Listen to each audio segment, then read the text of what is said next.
America's most trusted betting platform and your number one source for everything football. BetOnline has every stat, every matchup, and even live odds and spreads to bet on during games. Think you know your stuff? Get in on our $200,000 mega contest and pick 5 games against the spread every week for your chance at weekly prizes and a share of $200,000. When the game's over, head on over to our online casino and get in on a game of blackjack or poker or unwind with over 150 slot games. Head to the website today to get in on the action. Bet online. The game starts here.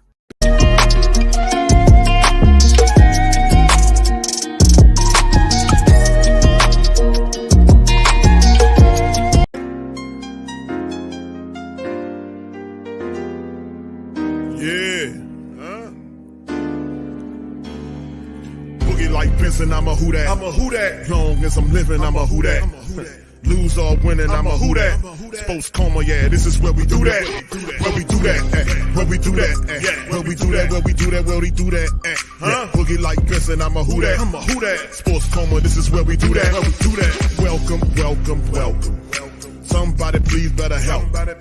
Running this thing like Elf. I thank God every day I'm not a felt.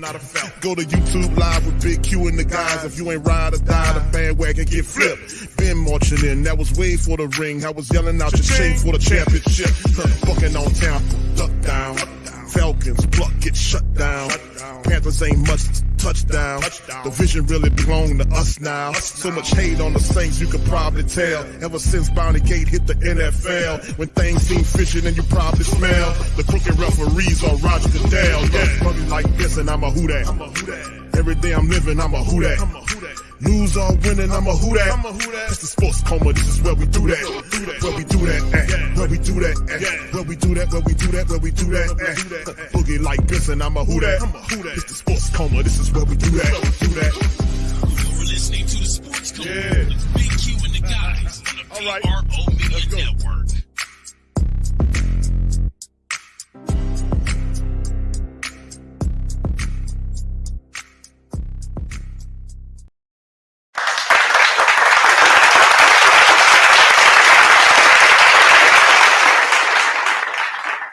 All right, shout out to the mighty Who Dat Nation, man. We in this thing, Sports Coma, representing the great Saint Think Tank. Welcome, welcome, welcome. You're now rocking with the Sports Coma with Big Q and the guys, where we have intense, entertaining, educating, and enlightening sport talk from your favorite sports fam. Shout out to the fam. Appreciate y'all for being in this Thursday episode of the Coma.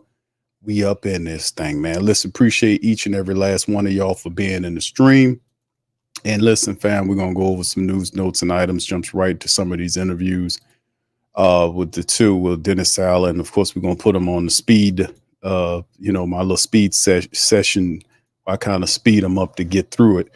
But fam, man, listen, let's get right into it, man. This is the big thing that's happening in terms of the Saints squad right now. We facing some injuries. For about a month worth of games into the season, we're facing the defending Super Bowl champions. They're dealing with some issues as well, not as many as the Saints.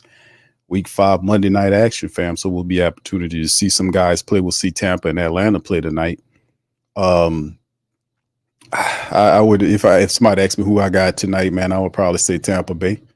Regardless of whoever it is, I want them to beat the Falcons. Lo might be like, what in the world, Bo? I'm just telling it like it is, brother. All right, so anyway, let's get right into this. 15 listed on Thursday's injury report. This is the first injury report of the week, obviously, because of the fact that the Saints play Monday night. They released the first of the week injury reports here. 15 Saints listed on the Thursday injury report for team week 5 against the Kansas City Chiefs. And Willie Gay, hand, DMP. We expect Willie to be out in this game. Taysom Hill is dealing with an injury. More on this later. Cesar Ruiz dealing with a knee. He was DMP'd. All these guys were DMP'd. Shane Lemieux dealing with an ankle, DMP. Peyton Turner, knee, DMP. Blake Grupe, our kicker, right hip, DMP'd. And then, of course, we'll monitor this as we get further along in the week. Tali Fuaga dealing with that back issue again. He was limited. Elvin dealing with a hip and ribs. Like I said, word on the street and various reports are saying Elvin Kamara is dealing with broken ribs. A.T. Perry has a hamstring issue. It was a hand and it was this, and he was limited though. Juwan Johnson also dealing with a form. He was limited. Brian Bursey has an ankle. Kendre Miller was listed in practice, coming back from that hammy. So is Demario Davis is limited as well, which is good news that we're seeing Demario back because we need Demario for this matchup. Chris Olave dealing with a hamstring was fully practiced, which means he's on the plus side of this thing. Let's see that continues, as well as Cedric Wilson Jr., who was dealing with an ankle issue. He fully practiced, which it seems like those guys are coming up out of that thing. So some stuff to be looking for. Of course, we know Willie Gay more than likely won't play. Taysom Hill, it appears to me that he's not going to play in this game. We'll see. Cesar Ruiz, how bad is that knee? Shane Lemieux, who started for center for the Saints last week, has an ankle issue, so the Saints could be cautionary here. Blake Grupe, our starting kicker here, our only kicker on the active roster right here. Of course, we have the other guy on the practice squad. He's dealing with some issues there, so we'll monitor all of these as the week moves forward. It's also Thursday, so we have Friday, and we'll monitor this. Kansas City, Mike Danna, their defensive end was limited. So was Kareem Hunt with a shoulder. He was limited. Mecole Hardman, the wide receiver, had a knee issue. He was limited. Nick Bolton and Derek Nanandi were fully practiced for their squad. So not many injuries the Kansas City Chiefs are dealing with right now. Saints taking their lumps and bruises early on, aren't they, family? Early on, they're taking their lumps and bruises. And, of course, speaking of bruises, here it is. And the Saints, of course, this is from Bleacher Report. Saints Taysom Hill diagnosed with fractured ribs. Now, this was word on the streets. Before that, we talked about the fact that he was also dealing with a double injury, as well as Elvin Kamara is dealing with broken ribs. Now it's Taysom Hill, which was very disconcerting for me, because what I was doing, I was looking at the fact that when we seen this happen last week, we knew they both were dealing with issues and injuries, but yet the OC foolishly over relied on these guys without getting everybody else involved. So hopefully that game plan changes. All right, Saints Taysom diagnosed with fractured ribs after suffering injury versus the Falcons. Saints tight end Taysom Hill suffered fractured ribs during the Sunday's loss to the Falcons. Allen previously said Hill's rib injury was the opposite side of the chest injury, reportedly identified as a bruised lung that sidelined Hill for week 3. Saints head coach did not specify the extent or number of the fractures. When asked Hill could land on the injury report, Allen answered, "I don't know that." Now, listen, this is coming from the same guy, Dennis Allen, that played Derek Carr last year with several broken ribs. He said 3, then changed it to 2 later on in the year. He said he was dealing with 3 broken ribs that became 2 broken ribs. This is Derek Carr's words. Also, he was saying he was dealing with a tore shoulder muscle. So he had a tore shoulder and 2 or 3 broken ribs that he was dealing with, in which he described in an interview after the season last year as getting shots. And he did these gestures where he was getting shots here, I was getting shots here, I was getting shots here, shit. So they were showing like he's 4 different shots in the area just for him to throw the football. So with that type of thought process, I would say, hey, if you have a guy like Dennis Allen who did that to his starting quarterback, why would I not think he'll do that to his running back or his fullback or his tight end? Because the guy can do it all, right? Very interesting philosophy. I caution against this sort of thing, but this is why Dennis Allen's who he is. Hill left the weekend's loss to the Falcons in second quarter. He had made 6 carries for 24 yards, had 2 touchdowns prior to the injury. Having only been able to complete 1 game this season amid his injuries, Hill has made 14 total carries for 77 yards in 3 appearances. The running back suffered his first injury of the season during the Saints' week 2 road win over the Dallas Cowboys. Hill was sent to the hospital for injury of the chest injury, which was identified by Fox Sports' Jay Glazer as a bruised lung that had caused some difficulty breathing and sidelined him for the team's week 3 loss to the Eagles. When Hill did not return after Sunday's second half against the Falcons, the Saints rely heavily on Elvin Kamara. When Taysom's away, Clint Kubiak can't call a play. He did the same damn thing he did the first time around. You can't do that, bro. Wide receiver Chris Olave has also played with the Falcons despite being limited the week prior with a hamstring injury, only to lead the Saints receivers to 87 receiving yards on 8 catches. A lot of those catches where, you've seen several of those where it was Derek Carr just didn't have to read anything. He just snapped the ball, turned, and fired down the sideline like an extended run. Potential loss of Hill for Week 5 contest against KC could put even more pressure on the Saints injured and recovering players to lead the team's offense. Allen noted that after the loss to the Falcons, the Saints would need to have some other guys that can step up and make some plays other than just Elvin going forward. That could potentially set up rookie tight end Dallin Hawker to make his NFL debut on the road this Monday as the Saints look to avoid a 2-3 start. So it's very interesting, just to be honest with your family, on just what we've seen dealing with this whole situation, man. Saints banged up, and they gotta make a go of it, man. They really do, man. This is where the difficulty relies on for the Saints to turn that corner. So, like we said, Dallin Hawker was a guy last week that was a healthy scratch. He could help. Those guys could help. We got to get these other guys involved, man.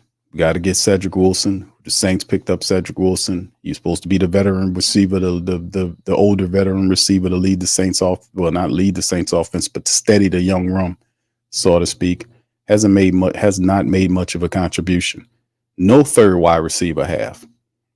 Whether it was him, A.T. Perry can't seem to stay healthy, but means it's a non-factor in the offense. And Mason Tipton does get out there, but he is far and few in between as well. Even though he's out there, there's not really anything going on to get him involved. So some kind of way Clint Kubiak's going to have to wake up out of this situation that he has where he just wants to focus on with the big name players. Can't do that, bro, with these guys dealing with these injuries. They beat the hell up. I would have to say no on Taysom playing in this game against the Kansas City Chiefs. The season is long, and we don't need to have Taysom in the game. Use somebody else. If you got to do it, go find somebody else. If you got to bring somebody on the team, make the moves necessary, make the adjustments. This is the part of the year or the game where Dennis Allen fails. Now, we talk about during the offseason making the moves. Remember, when the season starts, things change in the mindset of this guy. We've seen it happen over the last couple of years. I don't forget none of it. We see players go down or players are struggling. You need to be there to figure out what you need to do. If we need to cycle in more players, trade for, well, not trade for players, but if it's a possibility, go out and see if you can find somebody on the free agency, a vet to bring in, somebody to steady the team until some of your other guys can get back, or get other guys that you know from training camp or preseason to get involved in the offense or defense, just to kind of steady things. And right now, the Saints on a 2-game losing streak, man. So we'll see how this injury list continues to look as we go forward. But this is a good test. This is going to be an interesting matchup against Kansas City going forward, man. And I would like the Saints to get a win there, but like I said, it's going to be interesting. All right, let's keep it moving, fam. Let's go on to this article right here. Saints, Derek Carr, and we'll play this interview momentarily. That he did speak on this about him welcoming a reunion with Davante Adams. Him bringing it back, and of course, man, we've seen these guys play together there. But word on the street is that the Jets are a front runner for him, and there's some other teams that are thrown in there that are willing to take him. From a cash standpoint, salary standpoint, the Saints can't afford Davante. Hell, they couldn't afford Derek Carr from a cash standpoint, but does that really matter responsibly? I mean, that's something that the Saints never really wrapped their arms around, to be honest with you.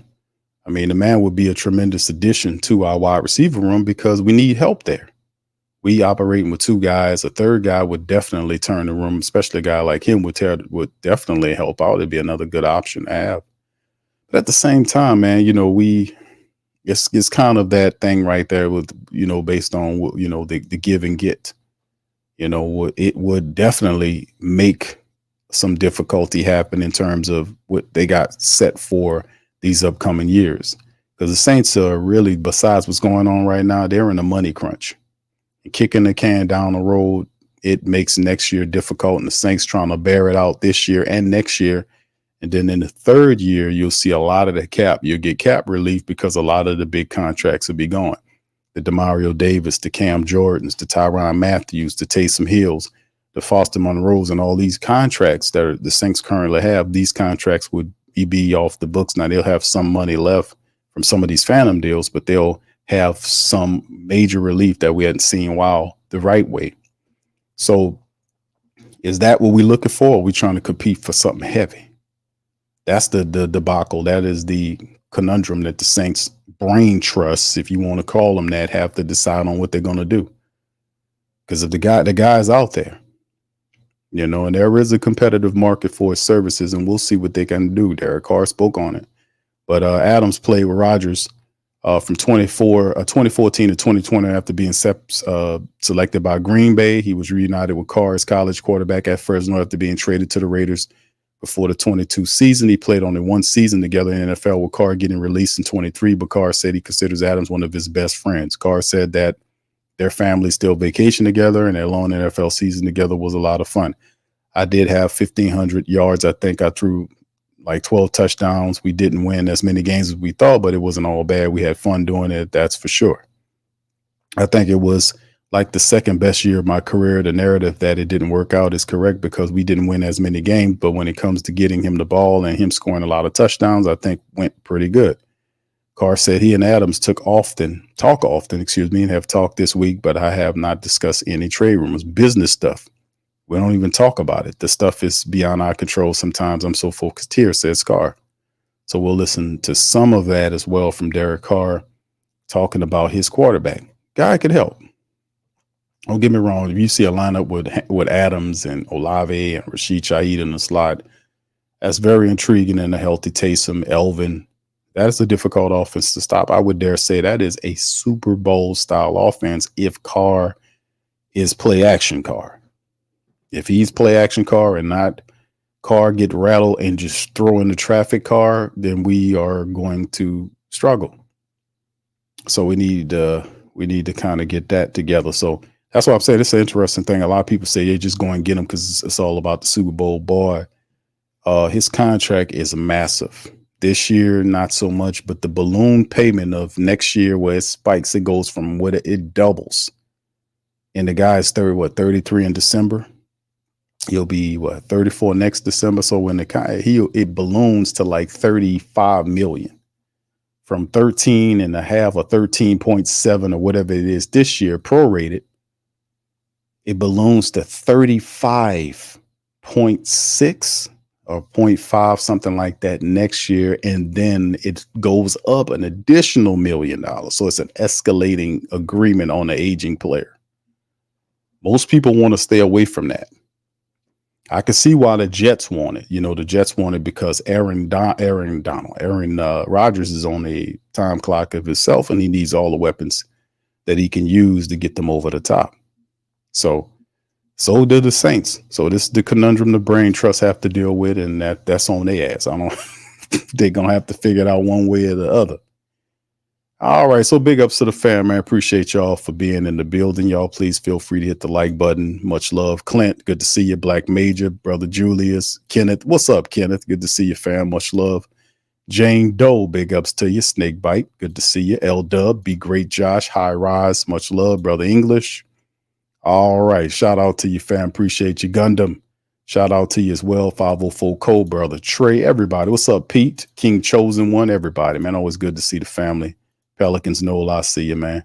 Big ups to you, Jamaica. What's popping, Jamaica? Thank you, Michael. Appreciate you. What's good? Q, upset alert. Now, well, we good right now, man. We'll see what's going on here. Thank you. Fuck too kind. Let me tell you something, man. What's interesting is the Kansas City game could be a get right game for the Saints. The Saints have been they've been uncharacteristic. The numbers, if you watch the numbers on the Saints, man, the point per game numbers, I think they rank number one. I'm like, man, but who are they? You had 2 excellent games and 2 crappy games, so it was no even ground. So it's just jerking the Who Dat Nation, the great Saint think tank, and the supreme diehards. They just all over the place. They don't know where to place this team? Is this the team that scored 40 points a game, or is this the struggling team that barely beat a garbage Philadelphia team? No disrespect, but Philly's not that good right now. They'll prove later on, but they're not that good right now. Neither is Atlanta. And we'll see tonight when Tampa Bay smacks Atlanta down. You'll see what we mean. And that's another thing. That makes these losses look even worse when you see Tampa Bay manhandle Philly last week like what they did. And the Saints barely beat them because they couldn't put up any points. That makes the loss even stinkier in my estimation, my opinion, to be honest with you. So we'll see what Tampa Bay do. Tampa Bay is a good squad. Thank you, Michael. Appreciate you, man. Cartel, shout out to you, fam. Good to see you. Charlie, good to see you as well. Much love to y'all, man. Claude, I see you, fam. Appreciate you. All right, Gundam says our defense can get a surge. We will win all day, and hopefully. What's up, Eli? How you doing, sir? Oh, Cap Q. Nah, Cap Q. Hey, but I'm just saying, bro. Y'all know, man. Keep it all the way funky, that Eli. Come on, man. Y'all know Atlanta is struggling right now. Y'all didn't put up any offensive points. Y'all averaging 16 points a game. Y'all are very concerned by that. And listen, the reason why y'all are struggling like that is because y'all play calling stinks, man. That whoever your offensive coordinator is, and I forgot the guy's name, he stinks, bro. And I have no horse in the race here between Tampa or with you guys, but I keep it all the way funky with you. I'm gonna tell you the truth. The guy stinks. The play calling he did last week against the Saints when I was doing the play-by-play live stream, I was just, sitting there lambasting the dude because that was awful what he was doing. It was trash.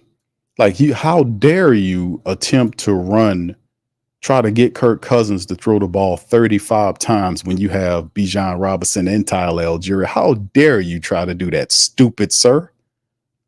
How dare you?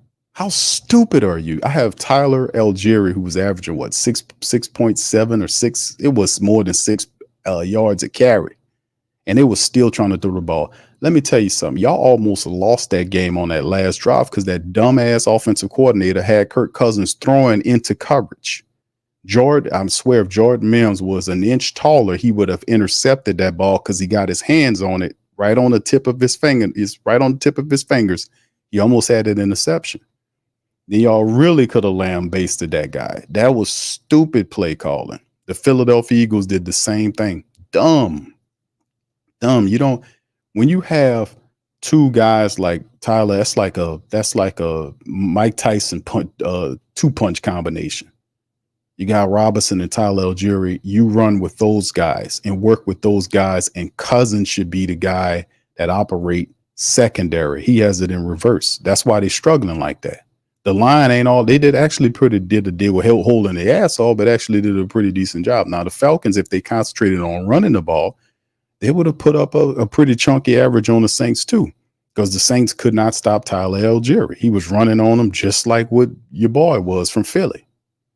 So, which is a concern. Saints have concerns. Running defense in the middle is soft up the middle.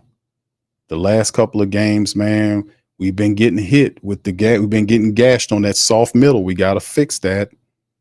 I've noticed that we got so much going on everywhere else. That's one of the last things people are focusing on, the fact the Saints getting ran on. But yeah, to be honest with you, bro, Eli, I'm going to keep it all the way real and all the way funky with you, bro.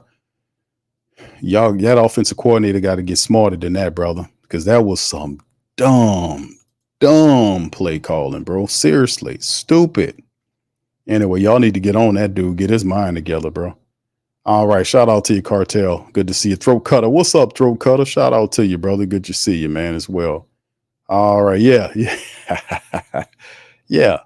All right, yeah. Crusher said, I thought Saunders, he didn't look good, bro.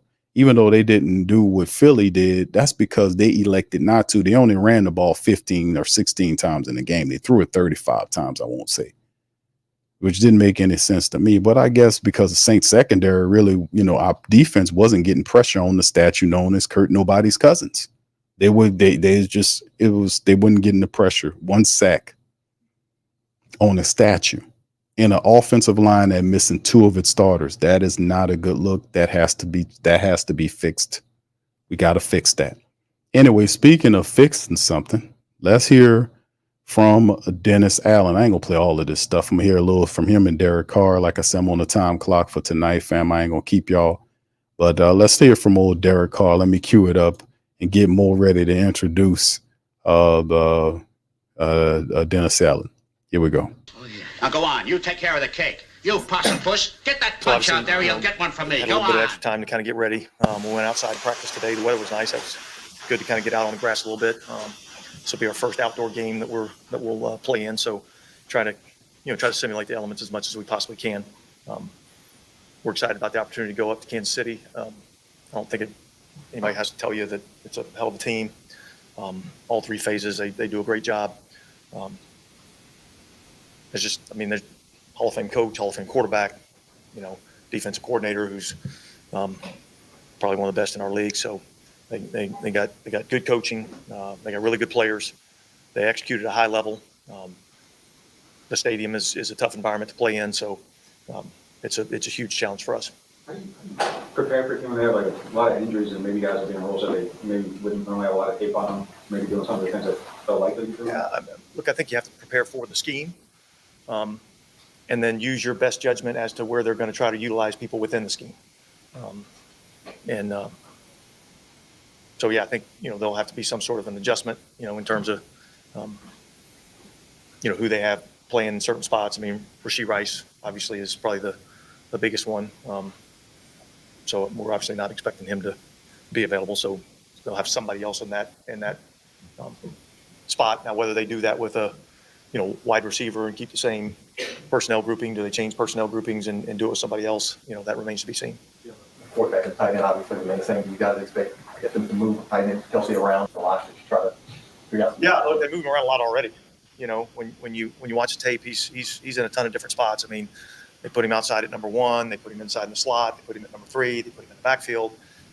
They do a lot of different stuff with him. So I would expect to see him continue to move around. Obviously, they do things to try to get the ball to him, and yet they've got a lot of other talented players that they get the ball to. So it's with this team, it's never really been a one-man show. They spread the ball around pretty good, and they've got a lot of talented players to get the ball to. What do you think of Steve Spagnuolo, what he does defensively? I think he makes it really challenging. I think they do a really good job. I think they play hard. They play fundamentally sound. They kind of get up in your face out on the edges and press you up and make you have to beat press coverage. He's got a pretty significant blitz package, and so he challenges you in a lot of different ways. Gives some unique looks that could be difficult for the offensive line, quarterback, those kinds of things. So I think he's done it at a high level in our league and had masterful plans in Super Bowls to win games. So he's a problem, as well as the players that he has executing that plan. They do a really good job. I think Nick Bolton's an outstanding middle linebacker, smart, instinctive, very rarely out of position, tough. Look, I mean, I can go on and on about a lot of their guys. They've got obviously a really good team. What will the ramp-up process be for Kendra Miller? Well, he practiced today, and so we'll just see how he goes, throughout the course of the week, and I think we're just going to evaluate where he's at kind of on a day-to-day basis. What would his return add? I don't know yet. I mean, I would be hopeful that it would add another playmaker to our team, another guy that can be explosive for us, and I'm hopeful that that's what that is. But I think we need to see him practice, see him perform. I thought he had a good practice today. I thought he did some good things. So it was good to have him back out there. Are you able to say whether Taysom Hill broke any ribs? Yeah, he's got fractures, but exactly, what all they are. What you talked about the pass rush not being at this point, I think You got fractures, more than one. Like I said, usually that's the time when you kind of shut them down, so to speak, with Taysom. And like I said, it's a long season. We're just in week 5. There's a lot of football left to be played. And I guess you can look at it too. It's like, okay, damn, we got injuries early on, so that, hopefully some of these guys, if we take it easy with some of our injuries, then we can have these guys back later in the year. But between that, here and then, some kind of way, we got to figure a way to win some games. And then the thing about it is, the biggest thing to be concerned about, ladies and gentlemen, boys and girls, we have to be able to be mindful of the fact that the Saints are currently on a 2-game losing streak going into Kansas City, which it can turn into a 3-game losing streak. So, and then coming home for a Tampa Bay team, depending on what they do tonight, we'll be monitoring that as well. Tampa Bay is pretty good too. So we have to be very mindful of what's going on, and we're going to have to dig deep to win these games. I want them to beat Kansas City Monday night. We need to beat Kansas City. We don't need to be in the throes of a 3-game losing streak this early in the season.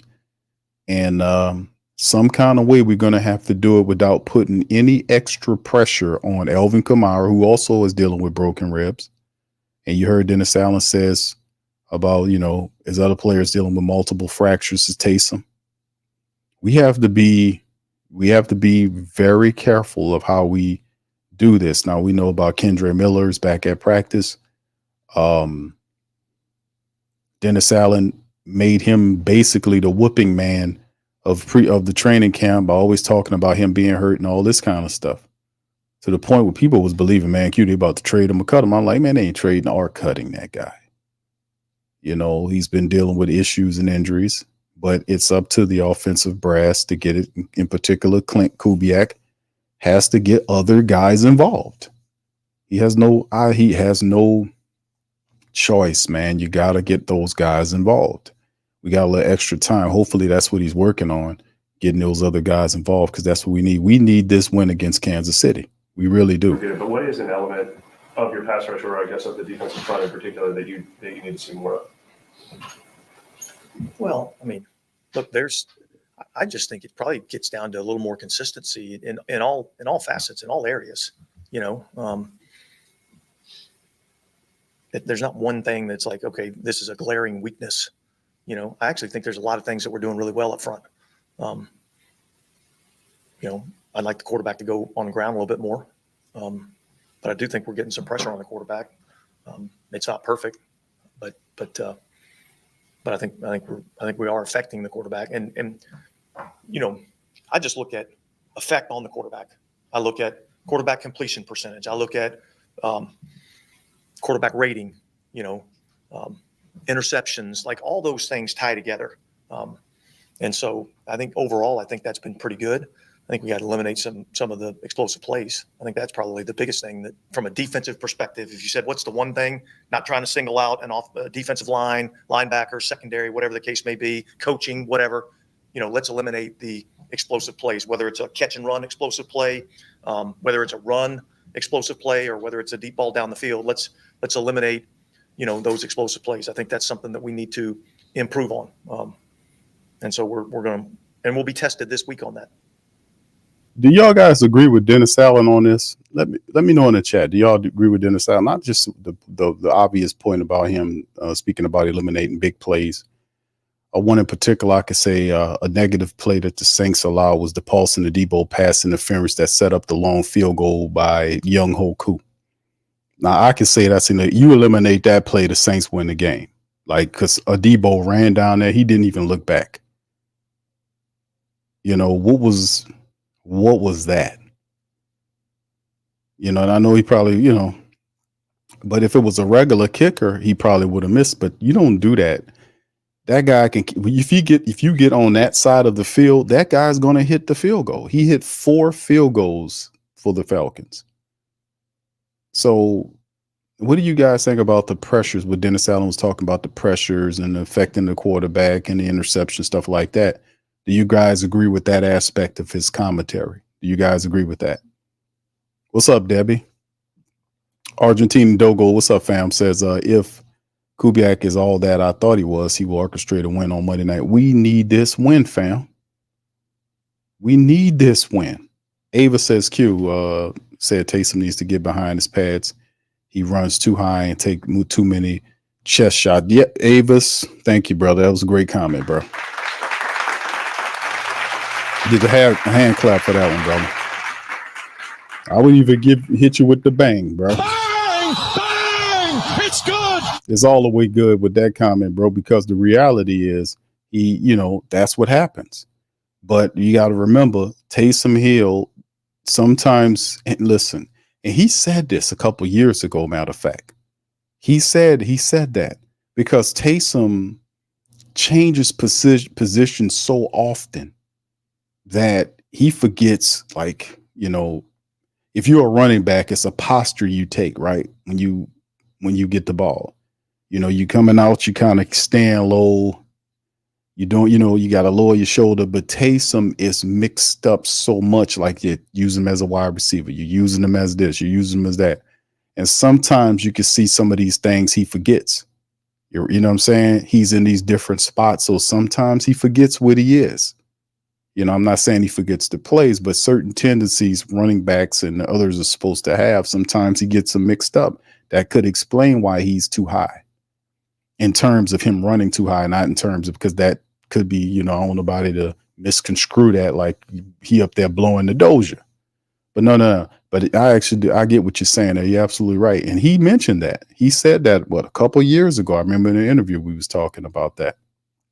All right, Rebel Raider says Mahomes will give the D at least one INT. Yeah, bro, I was looking at that. Mahomes has 5 interceptions. He has 6 touchdowns against 5 interceptions. At least one, he has gotten lucky. The first 4 weeks, he has thrown a lot of picks, and Chris Jones needs to be contained or he will wreck the game. Yes, Chris Jones is a complete Bolden ball. He's a wrecking ball of epic proportion, of massive human being, and I don't know how in God's green earth are we going to stop Chris Jones. I don't know how we legally are going to stop Chris Jones. I don't know how it is. Pete says, hell no. English says all those things tie together, Professor Possum. All right. Akban says, hell no. Dennis is the problem. All right, Brother Ramon says, take away the fumble, take away the interception. The game is a blowout. Yes, indeed, sir. Appreciate you on that. All right. What's up, Chemo? Shout out to you, my brother. Good to see you out there. He says, that valid point on Taysom's posture. Indeed, bro. He said that. Taysom said that because sometimes, we haven't seen a player as versatile as Taysom Hill in a very long time that can do all these things and do them equally as effective as he's playing wide receiver. He's catching the ball, scoring there. He plays tight end, offline tight end. He's blocking, making plays there if you throw him the ball. He plays running back. He's running, getting touchdowns. He plays fullback. He's opening up, blocking. He does more than any other player on the Saints offense in terms of what they asking him to do. And he does all of it well. Not one thing else he does less than everything he does very well. He's a absolute mismatch nightmare. But that's the thing. Clint Kubiak has got a little bit lazy, saying that I could just put Taysom over here. I could just put Taysom over there. And he's such a weapon that you're abusing him now. You're using him, and so much so that you're wearing him down, and he went crazy with Taysom. He went a little crazy with the usage on him, and it's affecting us now. What's up, Rel? Jay says Q games we're not supposed to win. We win. Watch what I said. We gonna win. Trust me, bro. Hey, I'm with you, bro. We need this win against Kansas City. I don't want to see a 3-game losing streak and then come home in Tampa Bay. Or they're not a juggernaut by any stretch of the imagination, but Tampa Bay is they're playing good football right now. They really are. They're playing good football. They don't have a ton of pressure on them. And I've been saying that for the last couple of weeks. I've been like, fam, they gave Atlanta all of the praise. So Atlanta going to win NFC South. They were saying all that. It was going to be between Atlanta and the Saints. And then Tampa Bay was like, okay, we want to do, don't worry about little old us. We've been winning the division for the last 3 years, but you won't give it to the Falcons? That's cool with us. And then they just, with no pressure, fly right up under the radar. They're in control of the NFC South right now, by the way, and they've won it the last 3 years. So they're not feeling disrespected. They're flying without pressure right now. And right now they're looking good. We'll see what they do tonight.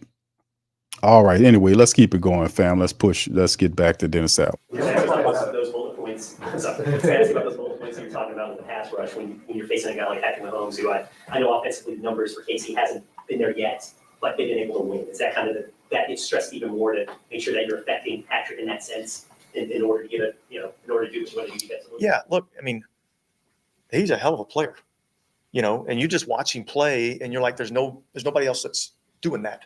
There's nobody else that's making that throw. He's not the fastest quarterback. That goes to Lamar Jackson, but he is very poised in the pocket. He has great pocket presence. He somehow knows where the rush is, where the escape lanes are. He can get through a escape lane up to his right, up to his left. He can get around the pocket, and then he can throw the ball from any angle you want him to throw it from accurately. And so, he's really difficult to deal with. I look back and we played him in 2020 here, and a lot of the plays came off of his ability to, kind of escape and find a guy that got to his secondary route and was able to get open. So I think that's a huge challenge for us. Yeah, that's the big thing. Atlanta is leading right now. Kurt Nobody's Cousins found Drake London. Bridges falling down. They're up 7-0 on the Buccaneers. 11:54 on the clock. Just a brief little talk about that. But on Dennis Allen's front about Patrick Mahomes boys. Patrick Mahomes boys, how does he do it? How the hell does he do it? It's called instincts, bro. That's what it's called. It's called instincts. Patrick Mahomes boys has instincts. He is very intelligent and he reads a defense well.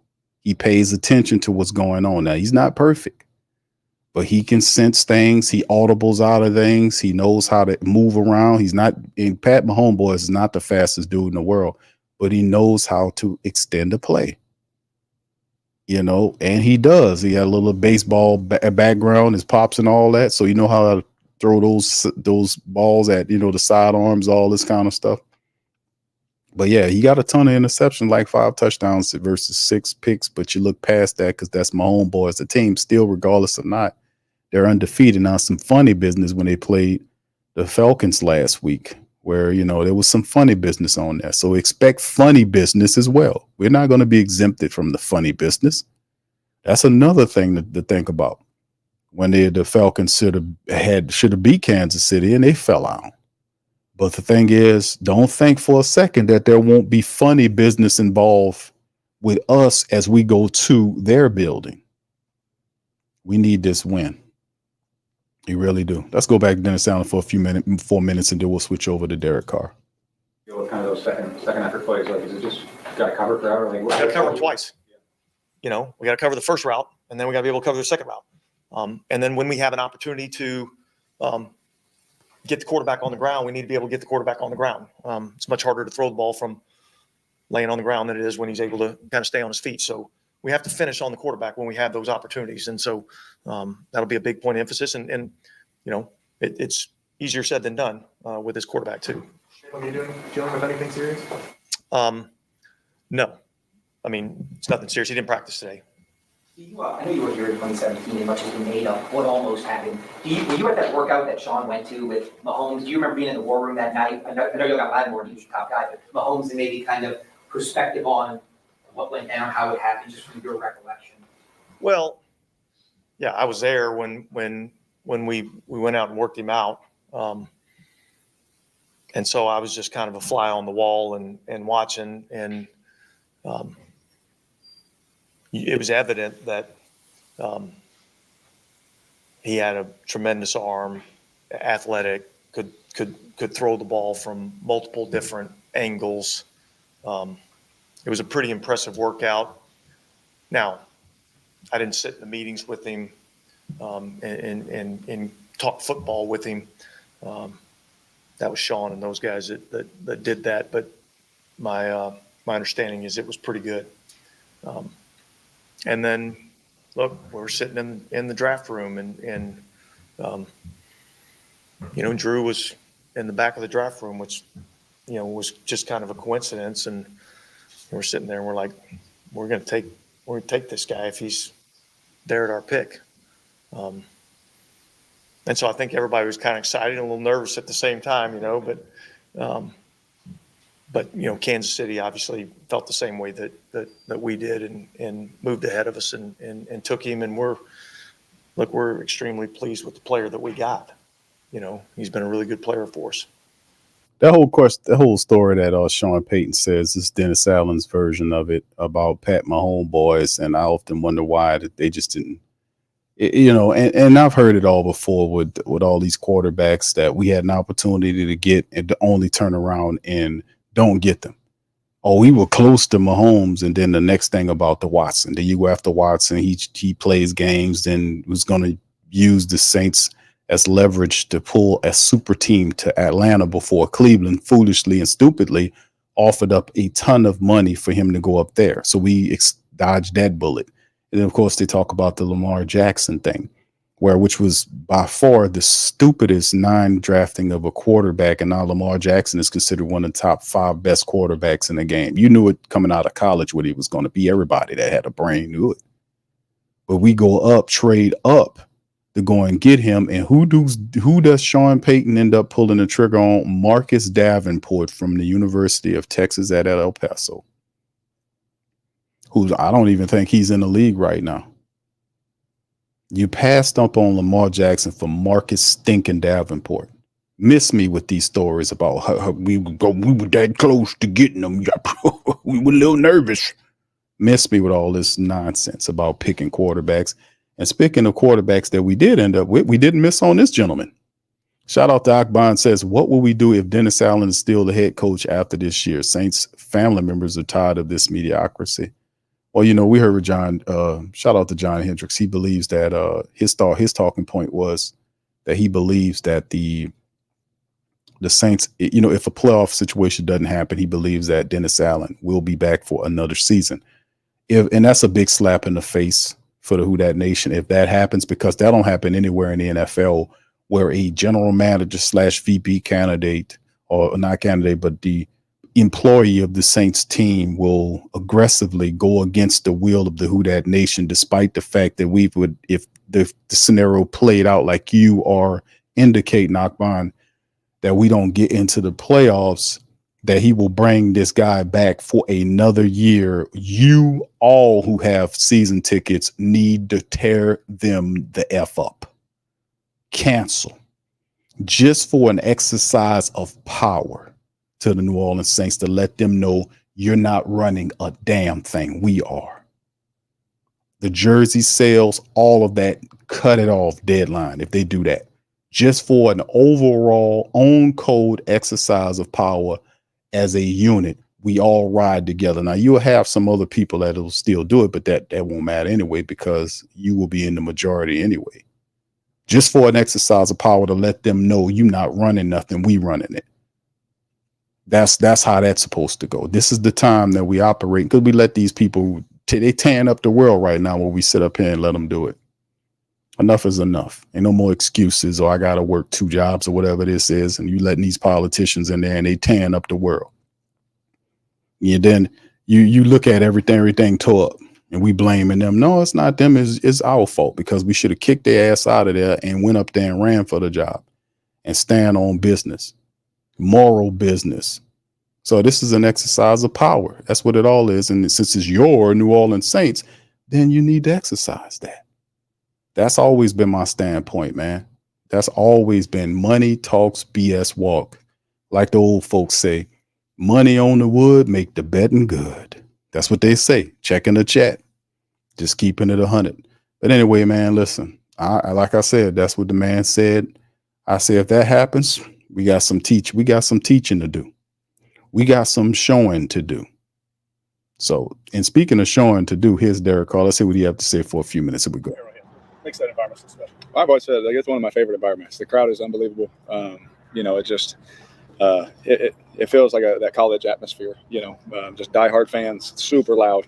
One of, if not the loudest stadium I've ever played in, and and they have a really good football team. So it's a fun environment. Thank you, Nick. He says Davenport's on the Lions. He's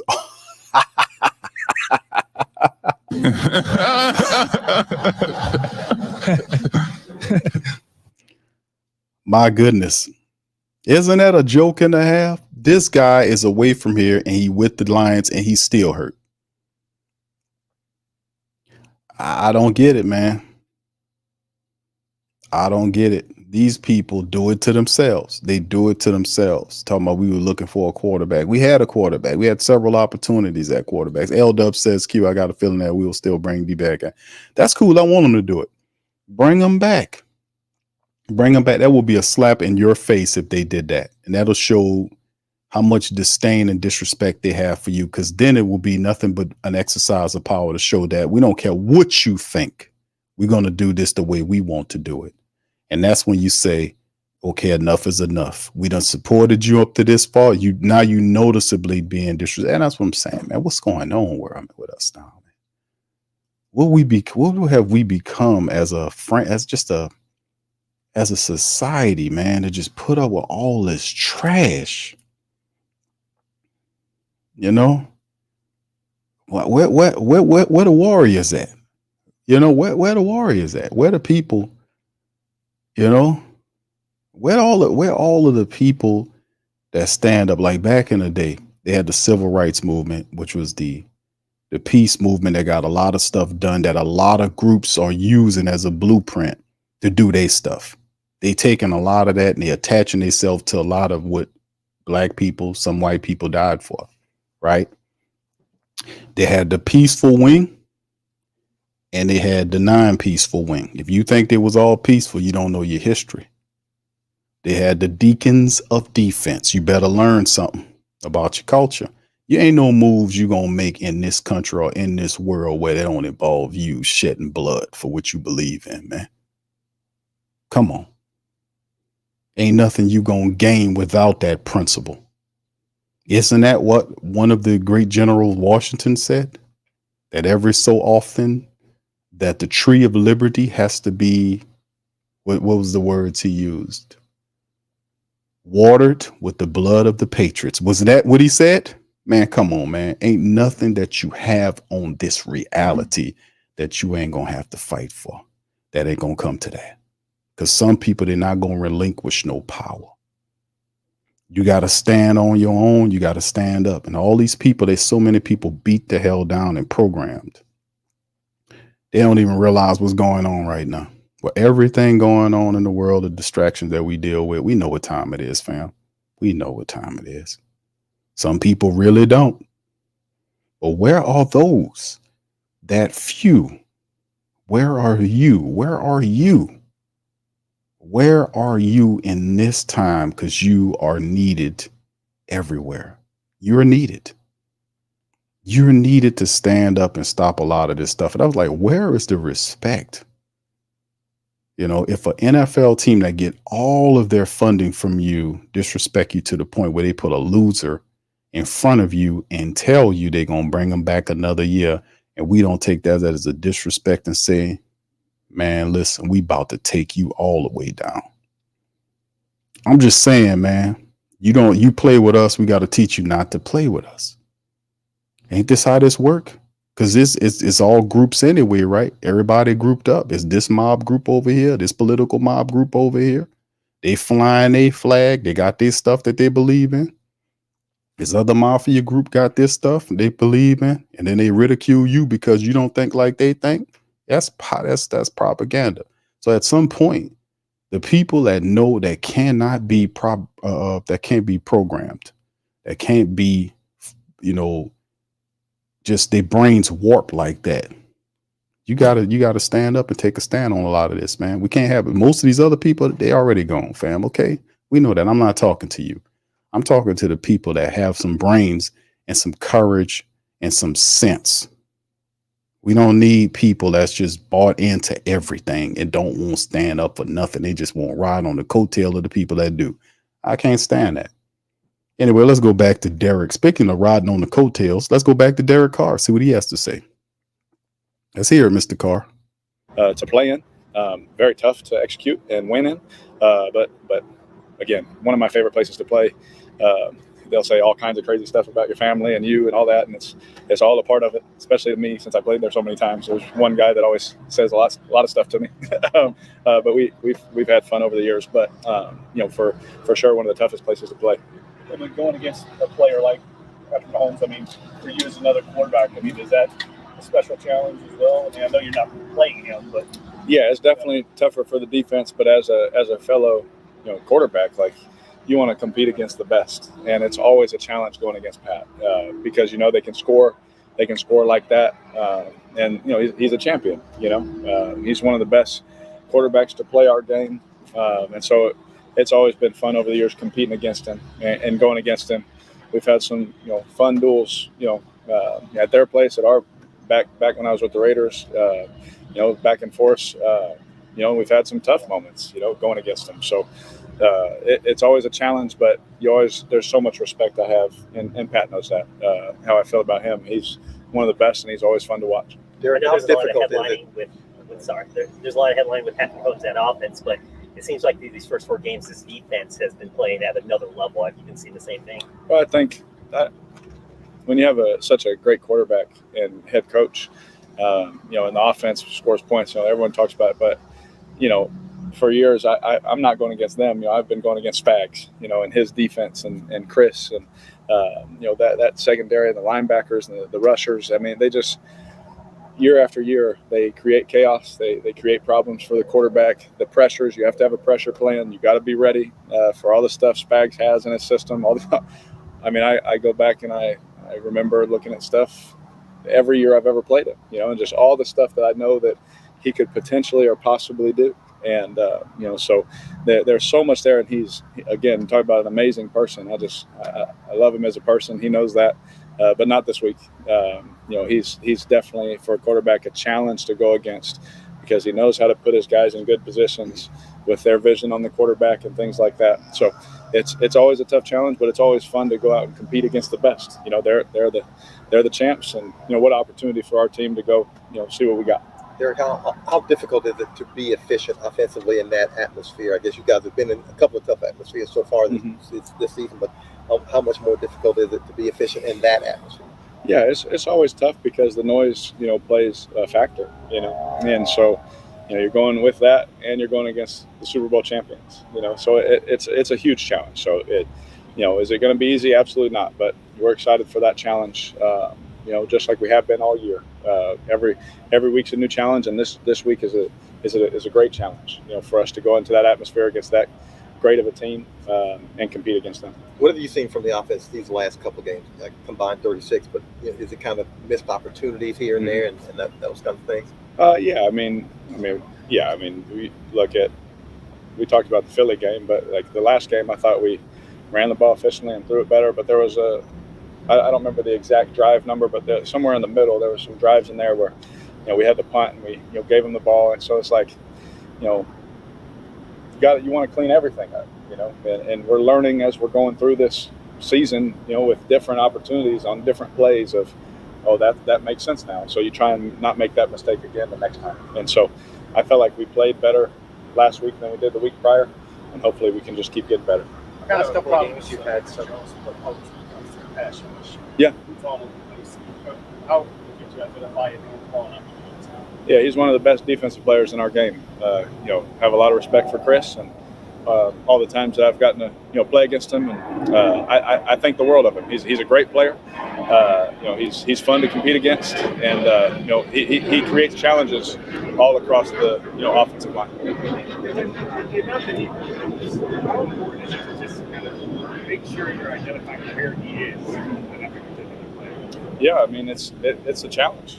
Spags knows that. He knows where to, make it hard on the system or make it hard on your team or personnel or whatever. And when you have a player like that, just like you think of how they move Micah Parsons around. We talked about that. He plays everywhere. And how can you create challenges? This game's all about creating challenges for the other side. How do we create a mismatch? How do we create an advantage for us? And when you have a guy like Chris, you can move him on the front and do different things for not just in the pass game but in the run game. And the things he's able to do and create problems for an offense, it's a big challenge. The last couple of weeks, y'all have found some success in sort of late drives to take a lead late, things like that. What are some of the things, maybe the intangibles that aren't talked about as much, that go into a successful late game play? Oh man, I've been asked that question a lot through my career, and like the times that the teams I've been on that were really good at it, was a lot of poise in the huddle. No matter the situation, hey, it's 4th and 10 at the 50-yard line. We have to execute. No one's freaking out like big eyes. All that in the huddle. It's just, hey, let's see this. I'm gonna come to you, make the play. And the other thing that always sticks out in those moments is players stick out to me. Chris, 2 weeks in a row has told me, hit me on the leg, said, I'm here. And because he always likes to remind me that I told him, hey, end of game, I'm coming to you, and so he likes to remind me. And so, if the coverage dictates and the ball needs to go there, then he's going to go make that play for you. And if not, we're going to go down swinging, knowing that I knew he was ready for that moment. And so, there's different guys, not just Chris, but in that moment, it's just a good example because it's recent. Throughout my years of guys just saying, hey, I got you right here. All right. That's about as enough as I'm a player of him. But yes, Chris Olave pops him, say, hey, man, I'm open. I'm here. And you look at the tape, I can see in part why Chris Olave at times is saying, popping him on his leg, say, hey, man, I'm here. I can see sometimes a man sees the field. Sometimes he doesn't. Sometimes he gets locked on one side of the field. I've seen a lot of film where that happens. I don't know why he does that, but it does happen. But he has to keep a free mind. He has to be able to span the field and take his time. I think a lot of times he just does not comfortable back there. He's not comfortable. Doesn't look comfortable. Not all the time, because there are plays to be made. All right. Shout out to the fam, man. Big ups to you guys. Thank y'all for being here. See Tampa Bay and Atlanta right now, 4:27 in the first. Tied up. Baker Mayfield and Burt and both Kirk, nobody's cousins, has touchdowns. The Falcons are marching. Well, actually, they're at 4th and 14 now. More than likely, we'll see what they got going on there. But in the end, we'll see what happens here. See what the Falcons got going here.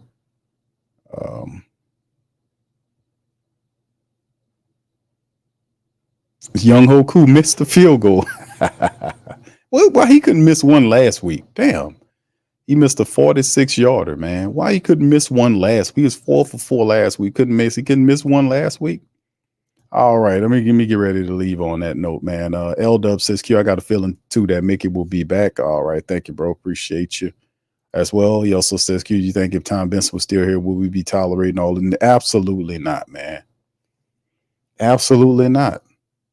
It'll be a different set of circumstances here because Tom Benson knew football, man. He knew winning football. And it would be a different standard here if Tom Benson was here, man. I promise you that. Wouldn't be over-relying on Mickey Loomis, who's past his prime, and a president of football operations, and Dennis Lauscher, who doesn't know football on the field. He gives everything to Mickey. At least the saving grace that Lauscher can do is separate Loomis from the general manager job by allowing him to stay the VP, because he has 2 jobs. Allow him separating. The greatest thing he can do for us is separate Loomis from the general manager job. Take it away from him and give it to a younger man that's qualified. That's what I would add. That's the greatest saving grace that I could ask for Lauscher to do, which he will not do because he don't know shit about football on the field. He's just a businessman, not qualified for that position he sits in. They need to change that position to some type of business position and create a football seat there with a football man that used to be a football player, but has been a part of the exec program. Not hard to do, but you got to have vision. These people are making money. That's why I was saying early on in the broadcast about stopping them and giving them that wake-up call. They need this. All of this is old and antiquated crap that they're running with. The guy has too much power. He even said last year that I might be here for another 10 years. Really? The oldest general manager in the game, old as dirt, and still sitting up there trying to. No, man. It's a joke. It's a joke, man. It's an absolute joke. And young GMs, all of those guys are qualified. Actually, Fontenot should be the general manager right now. But he's comfortable with letting Fontenot and Kai Hartley and all those guys leave if they got jobs, while he sits up there and occupies 2 jobs. He don't need both those jobs. He has a vice president's job. He don't need the general manager job too. He is an attention whore. He does not want to release the position to men that would fit better in the modern NFL. Same crap goes on the Pelican side. People at the top, if you got an owner and she don't know nothing about sports, she just is an ambassador to the game, smiles, waves, does a lot of charity work. At least the number 2 person know about sports, about basketball or football. We don't even have that. They over rely on the 3rd person in the organization. The same foolishness in both those, the Pelicans and the Saints, we have to deal with. Same crap. Same crap. That's what's going on. A good general manager would have paid Alvin Kamara. A good general manager wouldn't have ran the Saints in the ground with all these cap situations. There should be no consideration for Davante Adams because we can't afford him. You running your household, you know what you can afford. If you operate and have a budget and you're responsible for what you got going on, you know damn well whether or not you can afford something or not. If your children come to you and say, hey, Dad, mine do it all the time. Sometimes I say yes, sometimes I say no. Just because you can't give them everything they want because they want it, you'll spoil them. But you have to understand how things work. You got to have a budget. And you can't go over your budget or you'll ruin yourself. It's different in the NFL because he ain't spending his money, right? But you got to say, man, we can't afford this. Plus, we have a vision we're trying to get from up under this. We're trying to win a championship, but we're trying to do it within these parameters. All right. Y'all heard that? That's my damn alarm. Let me get on up out of here. That was hot loud as hell. All right. Inevitable, shout out to you. Good to see you, Cartel, Bullet Family, Travelers. Why are we still hearing about Raider stuff? I'm tired of hearing it, Q. That's because you got Raider people here. Derek Carr, Dennis Allen, got a former general manager of the Raiders who works for the Saints. You got a lot of Raider people here. And we think about bringing everybody that used to be a Raider here. Man, that's not the answer, man. The Saints, there would be no, like I said, man, it's we'll see what they do. This is the situation they created. Rebel Raider says DC is the number 1 PPF grade QB right now. Offense is top 5, defense is top 5. So I think you'll be all right. The only problem, I appreciate that, Rebel Raider. The only issue is I look at it like this. I don't know which team this is. People have, you asked the Mighty Who That Nation, man, that question. Who do you guys, and I put it in the poll last stream, I want to say, or the stream before last. I forget, I do so many streams.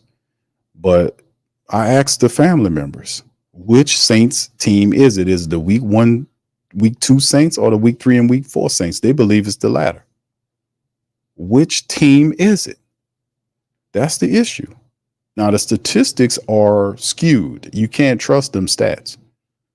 And PFF and all this kind of stuff, fam, you can't trust the stats because we don't know who this team is. We don't know which one of those teams. Right now, they have a terrible case of what you call it?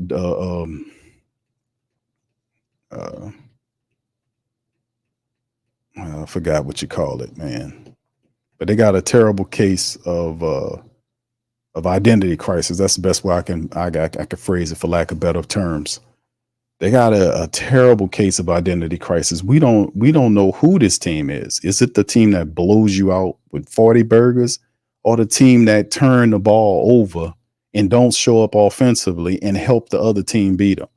You got to understand how ridiculous that is on its face, right? How ridiculous is that?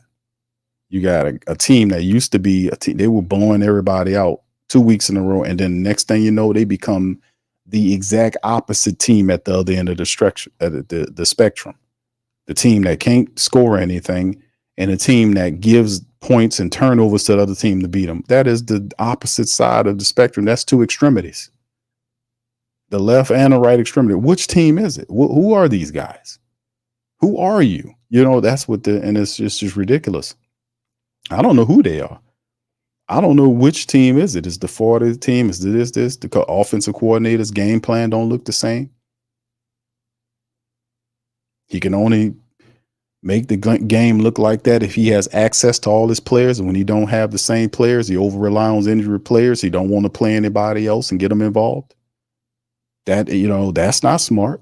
So you got this really milquetoast offense, which he talked about releasing more and more wrinkles. He hadn't done any new wrinkles that I've noticed that was hitting on it. Whatever he did, if he did something, it was so ineffective that we hardly noticed it. What I did see was a ton of extended run plays where he just gets Carr to rip the ball down to either to the left or the right side of the field. I don't know, man. I don't know what it is. Ogban says these players are professionals, but they have to be coached good and motivated. The team is a reflection of the head coach. Absolutely, bro. Saints have the talent, but not the right coach, just said. Ed Trauma says the entire offensive staff really this naive to believe Derek Carr is the guy, or they're being pressured to play him. They paying Derek Carr a lot of money, bro. A lot of times people have to understand they made a decision. They stuck with the decision. To back out of the decision would to testify to you that we made an error in our decision-making process, which would show them as a fool, a folly, which would be more ammunition for you to shoot at them with. You see? So by the decision, where it stinks or not, they're going to have to ride. They have to ride with the decision that is Carr. Now, you can get Carr to win. You can. A lot of people, this is Derek, you know, you can get Carr to win, but you have to put him in position with a running attack. And I constantly say that over and over and over again about Derek Carr, play action Carr, play action Carr, play action Carr, play action Carr. That's all I've been saying. Because I know I study tape. I know when you put him in the play action, he'll tear you up. But you have to have a running attack to give to him. He got to have a running attack to take the pressure off of him, because he cannot win games by himself right now because he doesn't know enough of the offensive playbook, and it shows. He doesn't know. It's just been a month worth of games. He knows some, but not enough to win games by himself. You have to use the running attack with Carr. I've been saying that. Even, you know, he has to have a running attack. All right, Rebel Raider says the team is number 8 in the whole NFL despite being, you looking at stats, bro. You talking to a man that watched these games, Rebel Raider. You talking stats, bro. That's 2 different languages, dude. You tell them you ranked in you top while your offense is. I'm looking at the stats right here for the game, you know, for the Saints right here. These are the offensive statistics: 9th in offense, 17th in the with defense, 19th with the pass, 7th in the rush. Those numbers, like, hey, it's top 10 offense, bro. But which offense is it? You're not hearing me on that. You're looking at the statistics, and you need to watch the game, man. The stats is like season into the actual game itself. You know, like if it's you got something bland, you watching the game, use the stats to accentuate what you're watching. But stats by itself is an uncooked meal, man. It's nothing that you going. It's just bones. There's no meat there. There's no substance there. That's seasoning, as we call it. That's like Tony Saturin. The stats is like Tony Saturin when you watch the game. Then the stats accentuate the game. It pinpoints this, that, and the third. You see what I'm saying? Either for or against. The stats make it sweeter, but you still have to watch these games. And based on their statistics and the PFFs, it don't mean shit to me right now, because the bottom line is we don't know which team this is. And the stats can't tell you one way or the other. Hell, if you watching the team, and I'm looking at the team, and I know my team, and I'm looking at them saying, who the hell, which one are you? The stats don't help me identify which side of it is they are. When they're not playing the same, because the coordinator is not calling the same game plans, because he don't have the same trust in the guys that he picked to be the backups. That's what's going on here. What's up, T-Mama? Shout out to you, baby. What's up? How you doing? 504 says Q. Mickey told us we're not qualified. Now wait one damn minute, Mickey. Yeah, he did say that too. He did say that. All right, Inevitable says not a lick of D being played in this game. Yeah, I'm looking at it. 10-7 Bucks are up right now, man. Big J says we have the most points scored in the NFL, and we've gave up four touchdowns, yet we're 2-2. Only the Saints. That's what I'm saying, bro. I don't know about the Ravens, dog. I don't know about the Ravens. I don't follow Ray. I'm a black and gold man, my brother. I don't know what's going on with the Ravens, bro. Only time I care about the Ravens, bro, is when I'm scouting them to get ready to play them. I have that's their business. I do respect and like Lamar Jackson, because, I watched him in college and all that. I scouted him in college. I got respect for him, but man, you talking to somebody watching the games. I don't know, bro. Head Trauma says Kiara would rather be called a fool than be known loser. DA is 26-48, about to drop one more. This is bad. I ain't gonna say you're gonna drop it, but it's the Saints got some testing to do. The season is not over with. This is week number 5. This is the 5th game of the season. It's a lot of time, a lot of games left. It's a long road to the playoffs. A long road. But these are the times when you're supposed to figure it out. You're supposed to figure it out now. We dealing with some injuries. We have to figure it out. That's the bottom line. Like I said, by no stretch of the imagination is the season over. But at the same time, as a team, you have to figure out what your identity is. What is the Saints' identity? What are we going to do if we don't have access to our best players? How are we going to overcome that situation? That's the question, right? How are we going to overcome? That is the series of obstacles that we deal with during an NFL season, because very rarely as a football team, you're going to go through the entire season with your full covey of players. It's all about how you adjust to roadblocks, how you make obstacles, door steps, a door, or a step as opposed to something that blocks you. It's all about adjusting, right? Because a lot of people dealing with injuries right now. Their offensive lines are banged up. They're missing skilled players. Some people without, they starting quarterbacks right now. But you knew that going into the season that none of these people that, all these people that you have, somebody will get hurt. That's why you got a depth chart. You got to figure a way around it. Jay says we should beat KC in the current state if we're a serious team. Even if we don't beat Kansas City, I want to beat Kansas City because I don't want to be on a 3-game losing streak. But even if you lose to them, currently you'll go 2-3. You go 2-3, then you face Tampa at home, who's 3-1, and then you got to make it pop. But at some point, the Saints going to have to wake up offensively, because that's really what we need to do. We need offensively, we got to score enough points. We got to be more consistent. We got to set up the run to benefit the quarterback. And the defense has to do a better job of run stopping, because I don't like the fact that we our interior defensive line is a little soft, man. And the turning over of the balls, man, that's just not intelligent football play, which is a team supposed to be as prepared as the Saints goes into enemy territory. You can't spot them you can't spot them touchdowns, but still take the lead back, then pass interference to lose the game. That has to be frowned on, and we can't do that. So in the end, we have to figure it out, man. Inevitable says Andy Reid versus didn't sound like chess versus shoots and ladders. Don't be surprised. Like I said, this season's not over with. Kansas City could definitely disregard the Saints. They can think that the Saints are garbage or whatever else the case may be, and the Saints go up there and beat them. You never know how this is going to end. That's why I say it's too long of a season to be talking like, oh, we're not going to make the playoffs. No. I'm totally against that. It is a long season. We still got a lot of time. We got a long ass season, fam. Hold on here. Let me put my schedule up here so y'all can see what I'm talking about. Let me put the schedule on screen here. There's too many games left to be talking that. Too many games. Hold on here. Too many games, fam, to be talking that stuff. Hell, 2-2. As you can see, man, we got way too many games left. Kansas City's next. Look at all these games we got left. A ton of games left. At KC, Monday night. A short week after Monday, we then have a noon matchup with this same Tampa Bay team. They come here. And then after that, that following Thursday, so you go Monday night, which shortens your week. Then you get ready for Tampa, noon. Then you come back for another primetime matchup Thursday night against Sean Payton's Broncos on a short week.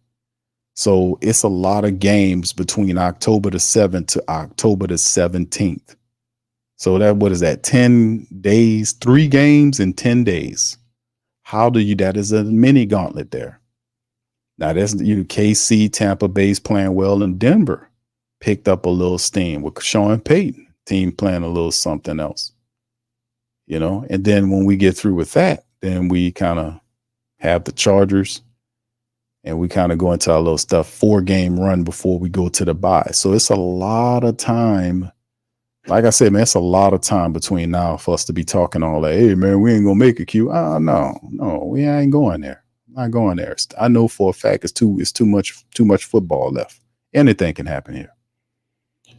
All right, PJ says Group A was DMP with his kicking leg. I'm scratching my head on that one, Q. I don't know what's going on with that, bro. We'll see what's happening as we get later on in the season. But the Saints do have a kicker on the practice squad. They did practice squad the international player. He's on there. So whether they need him or not, he's there. So if they might bring him in to kick, we'll see what's going on with Blake Grouper. That was a smart move by the Saints, by the way. Millie Too Ill says what they need to do is give other players a shot. Saints veterans getting banged up because of the overload. What about Bub Means? Running back Mims, Dallin Hawker. What's that? Kubiak. Got to open up the playbook. I agree with this, Millie Too Ill. Absolutely, bro. They pick these guys. We got to do it. Julius says we got to make these tackles. All right. L-Dub says, and the Saints like to wait till December to start balling.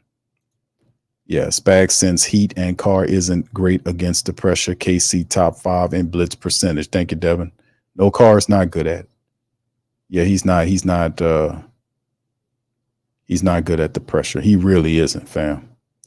PJ says, oh, yeah, long season, man. Yeah, you better believe it. So I smell an upset. Yeah, it could be. I'm just saying, man, you get overlooked all the time. I'm just concerned we're going to get robbed. KC always getting bailed out by the refs. This is a point of emphasis, too, because they did the same thing to Atlanta. But look at this season. We still got a lot. All these games are left. All of these games are left. And then the Week 18 matchup is the Buccaneers. Still, Week 18 is underneath the Raiders matchup. So you got a ton of games, but in particular, within the window of time, within the next 10 days from October the 7th to October the 17th, you have 3 games in 10 days. That's a mini gauntlet. How do the Saints respond to that? Because if, we got to beat Kansas City, that'll be a good win. Facing Tampa Bay is playing well. Denver's trying to pick up a little bit. We got to keep it rolling. Then we have Chargers, Panthers, Falcons, Browns, and we get a little bye week action there. So I mean, it's a long season, man. So I wouldn't get down as Atlanta. Cousins threw to got a touchdown. I see the touchdown he threw to Darnell Mooney. So the Falcons is moving the ball, man. They keep throwing the ball. They're moving the ball. They're moving the ball with Kirk Cousins, 12 of 15.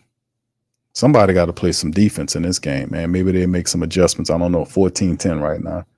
Somebody got to do something. All right. Yeah, Eli says Kirk wanted Mooney. Yeah, Mooney's good, man. Mooney's a good player, man. All right. So anyway, let me get ready to get out on here, man. I appreciate all y'all, man. Y'all hit the like button, man. Hit the subscribe button, man, as we watching the Falcons beat the Buccaneers 14-10. It's the same Buck team we'll see next week after the Kansas City matchup on Monday night.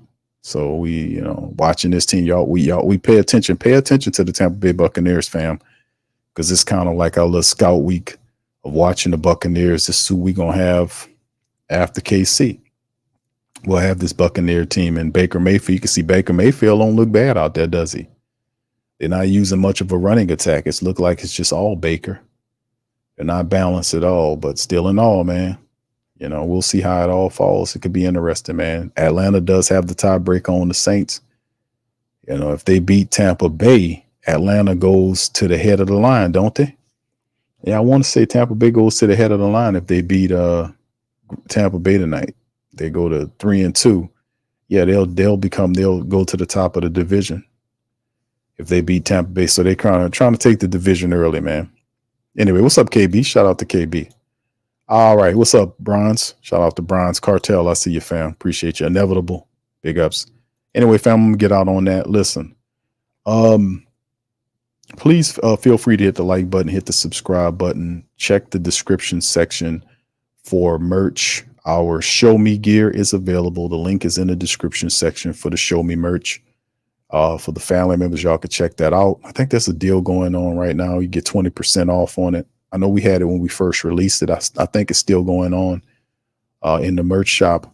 Also, feel free to give our sponsors some love. Mint Mobile, shout out to Mint Mobile. They sponsor the broadcasted platform. Tej Henley is also for the male, for the man grooming products and all that kind of stuff. Strongly endorsed by Reverend Saint Tej Henley. And Bet Online, man. You know, you're trying to make a few extra bucks, man, and in this crazy economy. That's why I said Mint Mobile. If you want to try to cut some money off your phone, man, check out Mint Mobile, man. And this crazy back ass economy that we dealing with, all this weirdness, trying to save you some money, man, so you can buy some organic seeds so you can start and plant your little garden. And please start planting a garden, okay? Get your green thumb on. You got smartphones. We all need to work them smartphones to get smarter. We got to learn how to grow. You know, I know a little something about growing. I'm trying to get not just a green thumb, but five green fingers, 10 of them, matter of fact. But yeah, please, family, in this age, don't let them people control all your food. Start growing your food, man. Just learn how to grow your food again, man. That's a big power mechanism we need to take back, but we need to save some money. Check out Mint Mobile and also Tej Henley, 20% off on those products as well. And listen, man, I'm going to holler at y'all on the next one, man. Much love to the fam. Tomorrow's Friday. I think we might do a call-in stream, fam. We'll see. If not Friday, it'll be Saturday. We'll open up the phone lines, let the family members chime in. But I'm going to holler at y'all on the next one. Much love. And who that take? Yeah. Boogie like Benson, I'm a who that. I'm a who that. Long as I'm living, I'm a who that. Lose or winning, I'm a who that.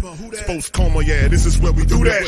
Where we do that, where we do that, where we do that, where we do that, where we do that. Boogie like Benson, I'm a who that. I'm a who that. Sports coma, this is where we do that. Where we do that. Welcome, welcome, welcome. Somebody please better help. Running this thing like Elf. I thank God every day I'm not a felt. Go to YouTube Live with Big Q and the guys. If you ain't ride or die, the bandwagon get flipped. Been marching in, that was way for the ring. I was yelling out your shame for the championship. Bucking on town, duck down. Falcons, pluck, get shut down. Panthers ain't much touchdown. The vision really belong to us now. So much hate on the Saints, you could probably tell. Ever since Bounty Gate hit the NFL, when things seem fishy and you probably smell the crooked referees on Roger Goodell. Yeah, Buggy like this and I'm a who that. Every day I'm living, I'm a who that. Lose or winning, I'm a who that. It's the sports coma, this is where we do that. Where we do that, where we do that, where we do that, where we do that, where we do that. Boogie like this and I'm a who that. It's the sports coma, this is where we do that. You're listening to the Sports Coma with Big Q and the guys on the PRO Media Network.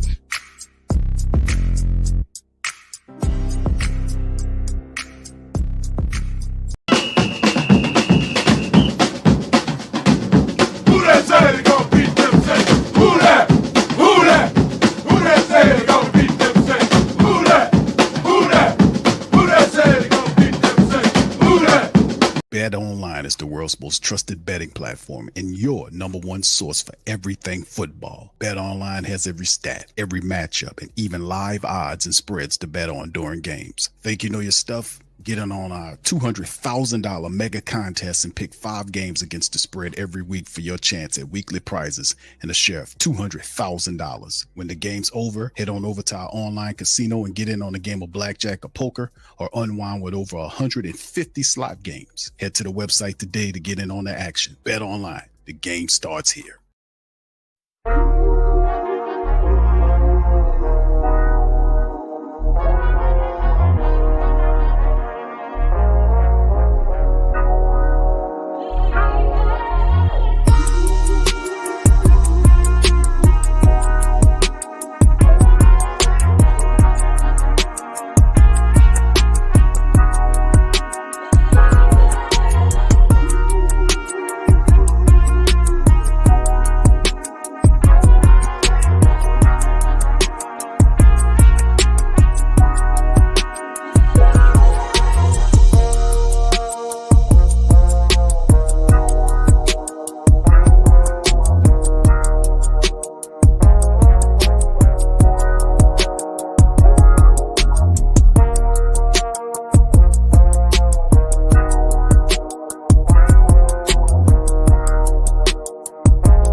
WhoThatDaily.com. That's right, the WhoThatDaily.com. Your one-stop shop for everything New Orleans Saints, New Orleans Pelicans, LSU Tigers, even the top flight boxing news. So if you're a Who That and you're looking for a place to stay up on your team, WhoThatDaily.com is your site. The WhoThatDaily.com for the sport Who That in all of us. That's right, the Pro Shop is the platform store where you can go and buy all the latest merch to support the platform. Available at the Pro Shops, we have dozens of hundreds of products available for you and your family. Unisex tees for men and women, hoodies and sweatshirts, tank tops, kids and baby items, long sleeve tees, mugs, pillows, wall art, bath bedding, face masks, phone cases, stickers, bags, fanny packs, socks, hats, and many other items. Please feel free to check out the Pro Shops. The link is in the description section below. And remember, it helps the platform continue to grow.